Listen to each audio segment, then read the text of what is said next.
Welcome to episode 2 of the Gameweek Navigators. I'm FPLZhou and I have FPLRunpharm Leong with me today. We are back today to talk about defensive picks, mainly focusing on goalkeepers and defenders. So how we are going to do this is that we will be going through the player picks based on the price points, and let us jump straight into the premium goalkeepers. So first up, we have Edison. So Edison is an interesting player. Man City recorded the lowest expected goals conceded of 34.22 last season, and the Citizens have favorable early fixtures this coming season, providing opportunities for clean sheet points. But the only con will be City's dominance in their possession and their defense, limiting the number of shots they concede.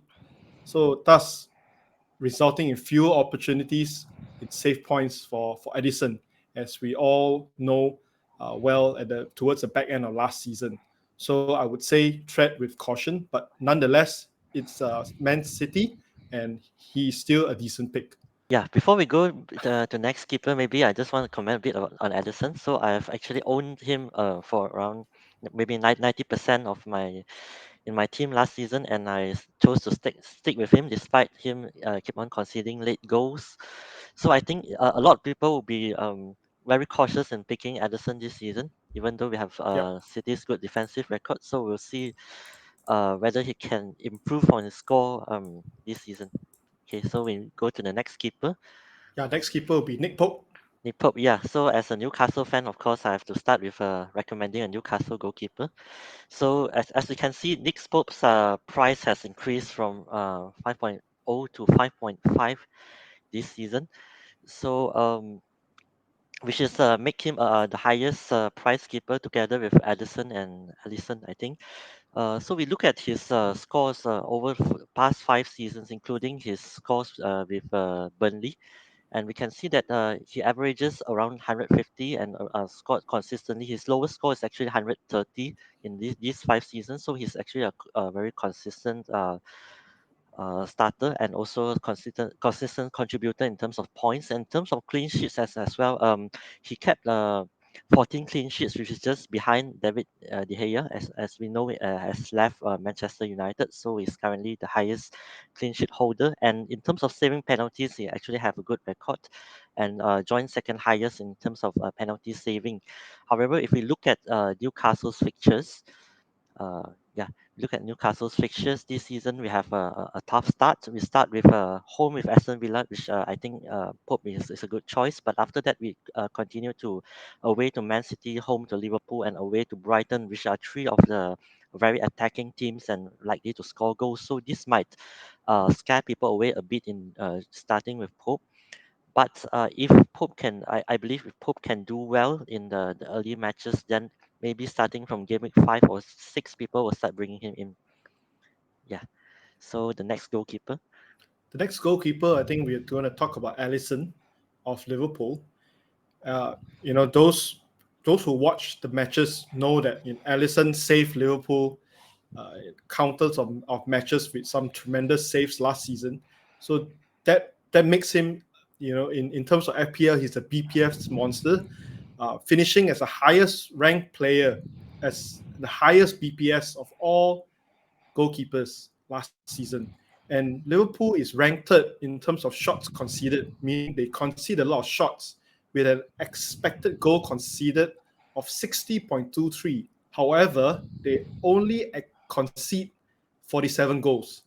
And this shows Alisson's effectiveness in preventing the goals for Liverpool. And another bonus, he's currently less than 10% owned. And I think for me personally, if you're looking to spend more on goalkeeper, this Alisson is the player of choice for now. Yeah, for me, in those years, in all these years playing the game, I actually never pick Alisson for whatever reasons that unknown. Maybe due to the fact that at some point during the season we want to go triple Liverpool. So if we have Alisson, then we cannot go maybe Trent, Salah, and another Liverpool attacker. So that might be a factor that stops people from getting Alisson. So what do you think about that?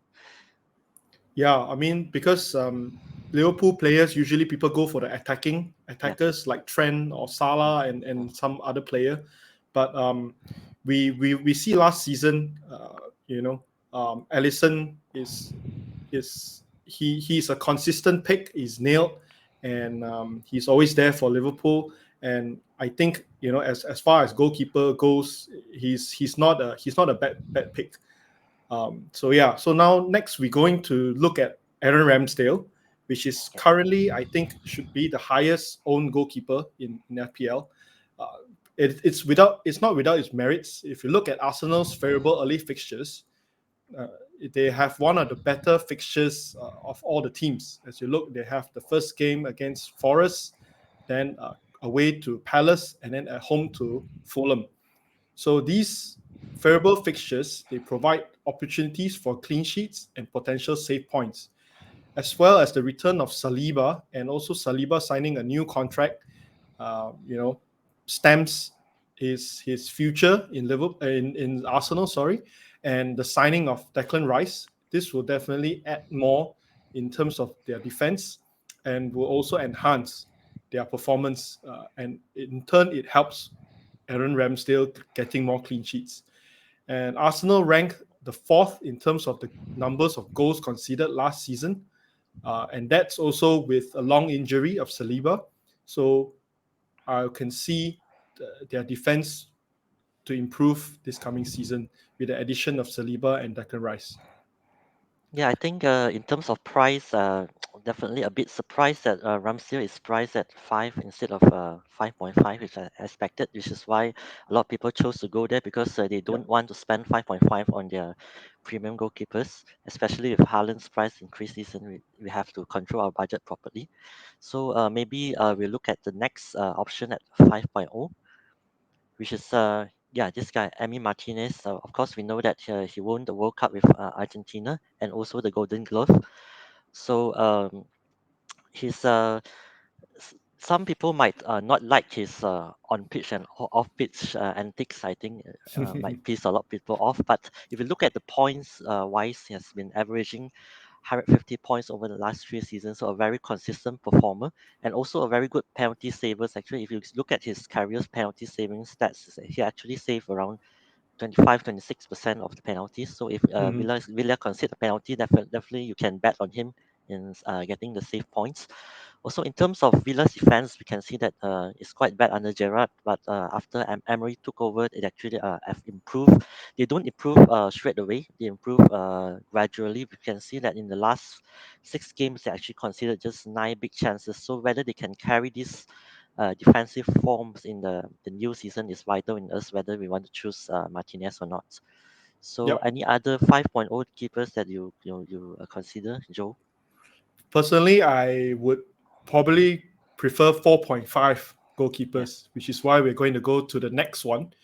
Next choice at 4.5, it's Jordan Pickford. So if you look at the starting fixtures of Everton, I think it's quite decent, and it also provides opportunities for clean sheets. And in term, if for Pickford, it's more on the save points.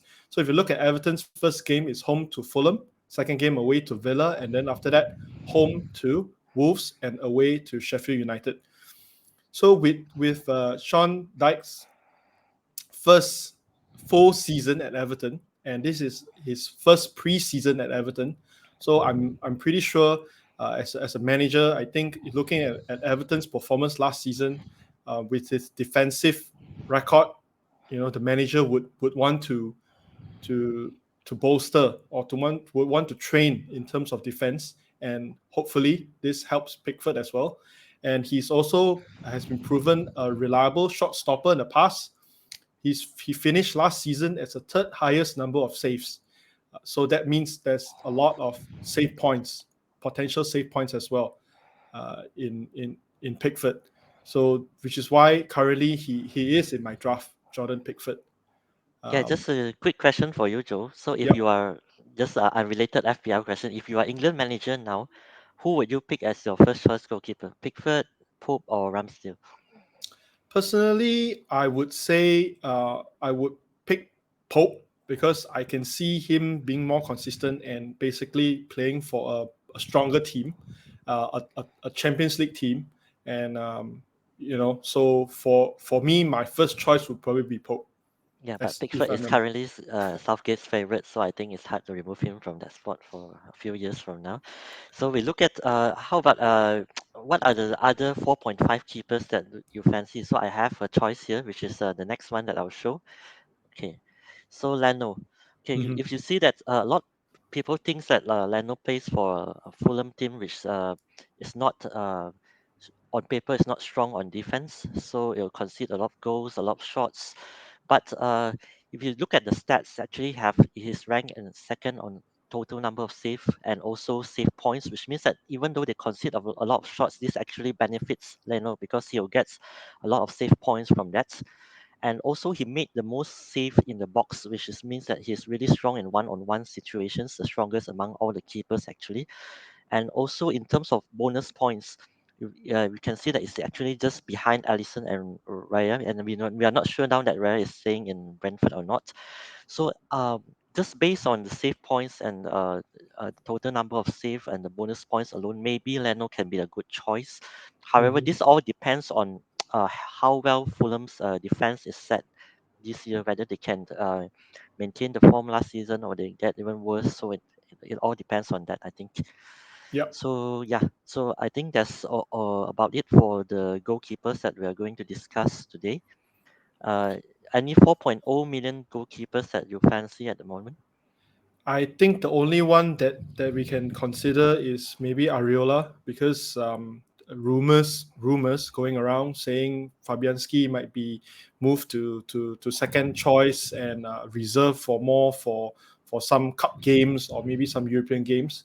So Areola might be the first choice. So it definitely is something that we need to observe, especially during the preseason. But if it's true and he plays most of the preseason games for West Ham, a 4.0 million goalkeeper is it's really hard to resist. Okay, so we'll go to the next topic, which is our defender. So Joe, do you want to start with the most expensive defender that we have? Yeah, the most expensive defender that we have is Trent Alexander-Arnold at 8 million. I think, to be honest, I don't think I've seen an 8 million defender before. Um, I might be wrong, but this is almost like a premium midfielder status kind of price. But it is not without its merits, because we all know how good is Trent, especially when the Liverpool is attacking. So especially the last 10 seasons of last season, um, Trent has thrived in the rejuvenated inverted back row, full back row, and sometimes even borderline playing as a right midfield, and he it I mean he has the points to prove as well. He provided 7 assists and scoring a goal in the final 10 games for Liverpool. And he boasts an impressive expected goal involvement of 11.62, and this shows of his potential in terms of contributing the goals, but and scoring the goals as well, and also the assists. But one thing to note, Soboslai, I mean, we are not sure.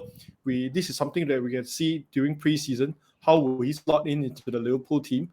And he's known for being a good set piece taker. So will he take some of the set pieces from Trent? This is something that we all have to monitor during the preseason. But I think at 8 million, um, he's a good defensive asset. I mean, you would think uh, clean sheets is a bonus for Trent, and he's more almost like a midfield asset in FPL. So I think, yeah, so that's the most expensive defender that we have, and the second most expensive defender we have, maybe Leong, you can introduce Yeah. to us. So before I talk about Trippier, maybe just a little bit on Trent. So I think last season a lot of us made Trent a must-have in our team together with Cancelo, of course, which is now out of the picture.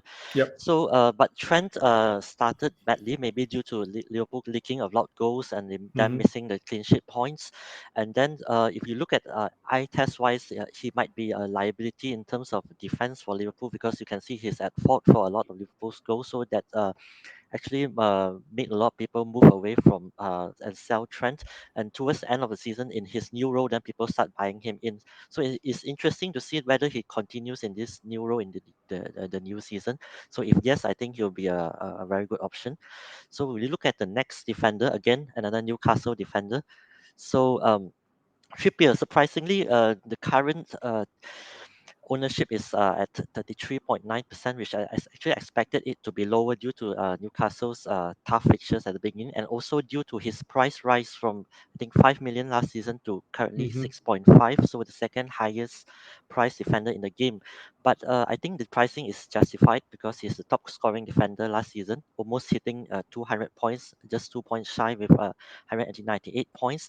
And also in terms of chances created, whether it's through set pieces, whether it's through his forward runs and crosses, he actually ranks second among the biggest big chances created with 24, just after Trent. And also in terms of XGI, actually he's has the highest among defenders with 12.59. Other than that, we can see that in terms of bonus points, actually he gets he does a little bit of everything. He does some defending, tackling, and also some good accurate passes. So all of this actually contributes to his bonus points. So you can see that if Newcastle keeps a clean sheet, usually he gets 3 or 2 bonus points, and if he doesn't, maybe he gets some attacking returns, and he'll get some 1 or 2 bonus points as well. So I think Mm-hmm. uh, this is very attractive. However, even as a Newcastle fan, I wouldn't start right away with Trippier because of obviously his price point and also our fixtures. But if you want to start with Trippier, I think is also a good way to approach it, because I think yeah, he's actually 32 years old I think this year, but he's not showing any sign of aging. Mm-hmm. But we have a lot of games this season compared to last season. He Yep. actually started I think he started all of the games last season, so I think it's impossible at this age for him to start all the Premier League matches and the Champions League matches. So, and currently we don't have a good backup right back for him. So it's very interesting to see if we actually buy someone new so that he can get some rest. Yeah. Mm-hmm. So moving on to some lower price defenders, what do you have in mind, Joe? Yep. So we look at the 5.5 million price point. I think the first player that comes to mind is Luke Shaw. So Luke Shaw, he's a interesting player because now De Gea has, like has mentioned by Leong, De Gea has left the club, and they are looking to sign Onana. So I think Man United fans has been crying for so long for a new goalkeeper and asking the club to give Henderson a chance as well. But I think with a goalkeeper such as Onana, if he does join Man United, this would definitely improve their defense, because actually Man United, they are good in terms of stats. Their defensive stats are good. It's just they do concede an odd goal here and there, and this also, sort of affected Luke Shaw's chance last season to get those clean sheet points. And with the arrival of Mason Mount, this is just we just have to look and see whether his ability to carry the ball forward, or actually bring the ball, can help Man United to actually keep the ball longer, and also to allow Shaw to actually go into more attacking positions and creating chances, because we know last season um, Martinez was injured for quite some time, and that forced Luke Shaw to play as a left centre back role. But even at a left centre back role, he still racked up those BPS Yes. by his passing, because he is a passer of the ball, and he does a lot of passes, and he ranked third highest in bonus points earned last season, despite limited minutes, and some of that minutes playing as a left centre back. So Luke Shaw, um, he's back, he's fit, and he's ready. So I think at 5.5 million, he would be my defender of choice. But maybe Leong has some other players to Yeah. to talk about at 5.5 million. Yeah, I just wish that Shaw actually managed to stay fit for majority of the season, because we know that in his career he have a lot of long-term injuries, and Yep. even last season he had some short-term injuries. So we don't know when we can sell him, when we can buy him back. So hopefully this will not be a doubt this season. Hmm. Speaking about injuries, actually, the next defender I'll be talking about, uh, yeah, is okay, so we have John Stones. Okay, so a lot of us, if we look at Man City fixtures, yeah, we look at Man City's fixtures. Actually, they start with away at Burnley, home to Newcastle, away at Sheffield United, home to Fulham. So we have, in the first four games, they actually play two promotion sides, two promoted sides, even though they played away. And then even if you look at up to the first seven games, we have West Ham, Forest, and Wolves. So these are not the teams that most likely will score a lot against City, or even score against City. So I think we'll look at owning at least one City defender if it's not Edison. So we look at John Stones' stats. Okay, so as we know, last season we have plenty of options for at the back for City. We have Ecker, we have Akanji, we have Stones, we have Walker, we have Lewis at some points. So plenty of choices, but we don't know due to Pep's rotation, we don't know which defender will actually start and which will not. But towards the end of the season, Pep actually move Stones to a newer role, which is a hybrid role in the midfield, which makes him sort of nailed towards the end of the last season. And also he's the highest scoring defender, which is not a lot, because highest scoring defender, they only have 93 points. So this might Hmm. not be a lot, but if you look at City's defensive record, as Joe mentioned just now, they actually considered the lowest XG.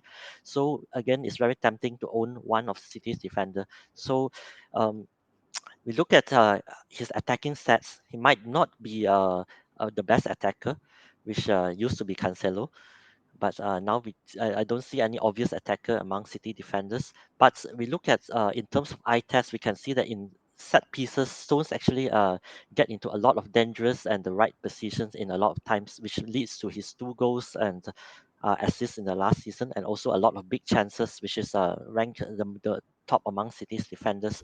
So he will get some rare goals here and there, and he'll get most likely to be nailed in the first few games when City don't have the Hmm. Champions League. So I think he's a very good option. Yep.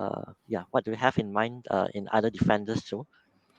Yeah, I mean Stones. If I were to take a Man City defender, I'll definitely look at Stones. I think he is high in Pep's favorites list, and also Pep uses him not just as a defender but also as almost like pushing towards a midfield kind of role as they're attacking and controlling the ball. So he's sort of like a person pulling the strings at the back. So yeah, Stones is a really good choice. But my only issue is rotation and his injury proneness. So Yeah, so that's my take. Yeah. So the next defenders, I think Leong is also going to introduce us to yeah, the famous dynamic duo, yeah. Chilwell and James. Yeah, actually, more of infamous dynamic yeah, because as mentioned earlier, injury plays a big part in selecting players in FPL, and in the past one or two seasons, these are very frustrating assets to own. I think for a lot Hmm. of managers, because they keep getting injured by either uh, sickness, mentally fatigue, or just played a few games and they get out for a long term uh, of time. So I think when they get some training sessions under Pochettino, maybe they'll increase the fitness. I'm not sure about that, because as we know, Pochettino tends to train the team really well in terms of fitness, and also in Hmm. terms of using fullbacks. We actually know that Pochettino don't really play with wing backs in his past teams. So we look at his Southampton teams. We have Luke Shaw and Klein, and look at his Spurs team. We have Trippier, Walker, we have Ben Hmm. Davies and Danny Rose. I think all of them scored quite a lot of FPL points under during that time. So it's very interesting to see how how Poch can fit Chilwell and James into the Mm. team and make them play better. And however, in terms of if you look at because we cannot look at total points last season or total stats last season, so instead we look at the per 90-minute stats last season. So we can see in terms of XGI, both of them actually rank top 10. So it's not the matter of whether they can score or whether they can assist, but it's a matter of whether they can stay fit and how long Yep. they can stay fit. So Yep. that will be key on whether we pick them or not, because the price Yep. point is really good at 5.5 million. Yep. Yeah. Agreed. Agreed. Yeah, because I think last season I also owned James before he got injured, and then after that I owned Chilwell, and he barely got me any points Yeah, due to then and injury. they went on a big losing run under Lampard, and none of us want any of them anymore. Yeah, but definitely want to keep an eye for, because on their day and when they're back in form, they are you really need to have them. If not, you get left behind really soon. So yeah. So next, we're going to look at the 5 million price point, and Yeah. this is Gabriel. So Gabriel, I think firstly I mentioned previously when I talk about Ramsdale. If you look at Arsenal's fixtures, it's really favorable. As you can look, even in the up to game week 7, they are all really good fixtures. And and one thing interesting about Gabriel is that amongst all defenders last season, this is interesting. I only just knew about this recently. He has the highest expected goals among all defenders. So you can see that he is an attacking threat, especially during set pieces, and he has that goal scoring ability in him. So he is only 16.9% owned at the moment, somewhat under the radar. But for me, I think he's a good choice, and also he's super nailed. I think he almost played all the minutes last season. And as mentioned just now, with Saliba and Rice coming back and Rice coming in, it will only strengthen. It will only be a good thing for Gabriel in terms of his defensive stats. So if he can continue his XG this coming season, I think we can see him being a really popular pick at 5 million. So I would assume that you rank Gabriel above Zinchenko and maybe Saliba for now. Yeah, for now, because I think Zinchenko is somewhat not as nailed if you compare to Gabriel, but of course, Zinchenko is a fullback, so maybe more assist potential. But I think last season he didn't his minutes is really limited as well. But I can see him playing more, definitely more this coming season. But for me, if you want to own a player from game week 1, you have to look at the most nailed option, and a team which with good fixtures, because you wouldn't want to have a team going in, and there are players who are rotated, and you need to make transfers on game week 2, or even taking hits on game week 2. So typically what you will want to do is to pick the most safe players and team in game week 1, and maybe carry the transfer, and roll the transfer over, so that you can see what's going on in game week 3. Yeah, I think a lot of us are waiting for a certain Brighton defender, which is very popular nowadays. So we can see Yeah. whether he appears here. Yeah, he's here. Yeah, he's here. So I think almost no brainer this one. Estupinian, he is currently 51.7% owned, which is, I think, he's the highest amongst all defenders. But yeah, he it's there's a reason why we all put him in our teams. So he ranks the 5th highest in terms of expected assists, 4th highest in terms of key passes. He's the 6th highest in terms of big chance created, and he's the 3rd highest in terms of touches in the penalty box. So, and Brighton is a really attacking team, as we all know, under the De Zerbi last season, and Estupinian is one of the key players in making that happen. They are ranked the 3rd highest in terms of the team's total XG, only behind Man City and Liverpool. And the Seagulls, they have a decent starting fixture as well. And Estupiñán is nailed. So for me, he is one of the first names I put in my draft. So as you can see on the screen, Brighton first game is against at home to Luton, and then away to Wolves, and then at home to West Ham. So these are good fixtures for Brighton to actually start the season well, and continue what they were doing last season, terrorizing teams and scoring a lot of goals. So what do you think about Brighton or Estupinian, Leon? Yeah, I think it'll be very interesting to see how Luton's defense will cope with the darting runs of Estepinian in the first game. It might Mm-hmm. be a shocking return for them to the Premier League. Yep. So I think it's very hard not to own him right now because of the ownership. Yeah, Yep. but however, we cannot just own the high price defenders. So I also look at some 4.5 million defenders, and Mm-hmm. again, I'll talk about a certain Newcastle defender, which is Botman. Again, I think his ownership is pretty high right now, and at 4.5 million he's actually a very good bargain in terms of to get into Newcastle defense, because as you can see that Newcastle actually have the second best defense in the Premier League last season, and to own one of the defenders with 4.5 million is a really good bargain, even though if in some games like against City you might be able to just keep him on the bench and start him again the next game. Yeah. Yeah. So I mean, we just touched a little bit on 4.5 million defenders. So my pick would probably be Matty Cash from Villa. He's from last season. We see during the games he's a good attacker, running down the flank, and under Emery, I think the defensive stats will only improve. And also a shout out to Mings as well. If is I think he's also a good player to own, a good defender to own at 4.5.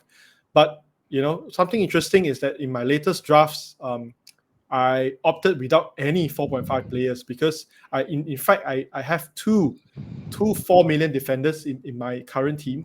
Firstly is to save some cash, to save some money, but also because we have quite good 4 million defender options this coming season, as Leong is going to talk about. Yeah, it's interesting you actually omit cash to save some cash. Yeah, so we'll look at the 4.0 defenders. So usually in traditionally FPL actually have a few options that they reserve in the 4.0 million option, usually from the promoted teams. So first we look at Luton. So in terms of the defense, they actually have one of the best defense in the championship last season, and not so much in terms of attack, but the defense is really strong. And one of the pillar in defense is Amari Bell, which he actually started the most games among all the defenders, among all the Luton defenders, and with 46 games. And also, he's the only left-footed centre back actually currently available in Luton's team. So I don't see him being replaced by anyone unless Luton signs someone new. And also, if there's someone that's injured, he can also deputize at the left wing back role. So might get some attacking returns as well. So we can have to keep an eye on him. He's currently playing in the Gold Cup, and actually, I think he He just recently scored a scored. goal. Yeah, just recently Yeah. scored a goal as well. Yeah. So next, we look at another promoted team, which is Burnley. So Jordan Bayer. So his nickname is very interesting. Actually, his nickname Beckham Bayer after Franz Beckenbauer in Burnley fans, because of his ability to actually carry the ball forward from defense like Frank Beckenbauer used to do. Although I don't think he's that good, but he actually have I think from company's style of play, which is Mhm. very ball dominance, and I think he will actually benefit from that, and even increasing his assist potential. As he has, you can see he has 1 goal and 3 assists last season, and also he's actually nailed in the centre back position. And finally, we have Sheffield United. Yeah, so I think a lot of us are familiar with this guy, George Baldock, from a few seasons back when Sheffield United is in the Mhm. Premier League. So some of us might think that he's not as nailed as the other two because of the competition from the same position, which is from Bogle. So it's very interesting to see from the pre-season games whether Baldock or Bogle starts on that right wing back role. Because if Baldock can nailed that right wing back role. He'll actually do a lot of forward runs and put in a lot of crosses, as we can see in Championship last season. And he also started a lot of games, 33 games, and had a goal and 3 assists. So if he can nail down the position, I think he's the most attacking among the three 4.0 options that I've mentioned just now. Yeah, Yeah. so I think that's all for our current starting 4.0 options that we have currently. Yeah, just to share, currently I have both Bayer and Bell in my team, Yeah. so saving those extra money in the bank to put somewhere else. So Okay. yeah, so that's all we have for today, everyone. Thank you for watching. Thank you for staying with us right to the end, and I hope this video or this session that we have today, me and Leong, helps you to make your decisions better and to give you more insight to navigate the preseason and to build your drafts. I think most of some of the players we mentioned here is under monitoring status throughout the preseason. Preseason games hasn't really started yet, but it definitely have a watch and look out for who is playing in what position and doing well in which team. I think it will be interesting. But of course, you can also um, follow this channel and this the Gameweek Navigators. They'll be back for the next session as we talk about midfield picks for every price point as well. So if you like what we're doing, do subscribe and click on the notification bell and be notified of any new videos that we have coming your way. So stay tuned and we see you soon at Gameweek Navigators. Okay. Okay, See you. Bye. bye everyone.